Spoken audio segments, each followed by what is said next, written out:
नमस्कार रश्मि किचन को आपन को अनेक अनेक स्वागत। आज बनैबा राजमा मसला रेसिपी। ढाबा स्टाइल राजमा बनैया वीडियोटी को संपूर्ण देखा अनुरोध रहिला। जदि ये रेसिपीटी आपन को पसंद आसी थाए तेबे वीडियो को लाइक करिवे, शेयर करिवे, आउ जदि चैनल रे नुआ अछंती तेबे चैनल को सब्सक्राइब करबा को जमारू भूलिबेनी। तो चलंतु एबे राजमा बनैबा स्टार्ट करिबा। राजमा बनैया एठी राजमा को भल भाबरे धोई ओवरनाइट भिजेकी रखिथिली। एबे एहाकु बॉयल करिबा पई गोटिए प्रेशर कुकर रे भिजेई रखिथिबा राजमा को देबा। ता सहित गोटे ग्लास पानी, स्वाद अनुसार लूण हळदी देई प्रेशर कुकर को बंद करि देबा। एबे गैस ऑन करी एहाकु मीडियम फ्लेम रे 3टी हुइसिल आसीबा पर्यंत बॉयल करि नेबा। एबे चलंतु एहार मसला प्रस्तुत करि नेबा। मसला पाई एठी रसुण, 2टा पियाज, 2टा टमाटो आउ छोटो खंडे अदा नेछि। ए सब को एबे ग्राइंडिंग करि नेबा। प्रथमे पियाज, रसुण और अदा को ग्राइंडिंग करि नेबा। एहाकु एक बाउल रे बाहर करी सेई जार रे बे टमाटो को प्यूरी करि नेबा। राजमा एबे सिझी गलानी।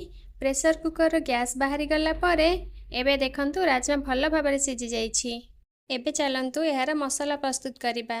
एथिपाई कड़ाई गरम करी सेथिरे तेल पकाइबा। तेल गरम होई गले सेथिरे गोटे चमच हळदी पाउडर पकाइबा। गरम तेल रे हळदी पाउडर पकाइले मसलार कलर हल्का रेड आसी थाए। एबे सेथिरे पेस्ट करी रखिथिबा पियाज, अदा, रसुण को पकाई भल भाबरे मिक्स करि नेबा। पियाजर हल्का स्मेल गला परे एथिरे टमाटो प्यूरी पकाई भल भाबरे मिक्स करिबा।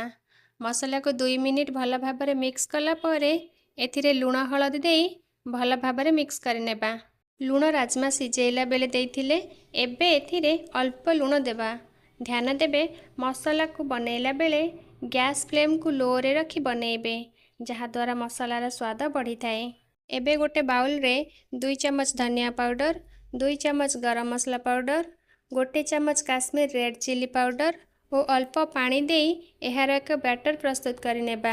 एबे सही बैटर को मसला रे पकाई 2-3 मिनिट पर्यंत लो फ्लेम रे भल भाबरे मिक्स करिबा। राजमा मसला को राग, खट्टा, मिठा बा चटपटा बनाया पई 2 चमच टमाटो सॉस ऐड करी भल भाबरे मिक्स करि नेबे। एबे देखंतु मसला भल भाबरे बनि गलानी। मसलारू तेल छाड़ी आसिलानी।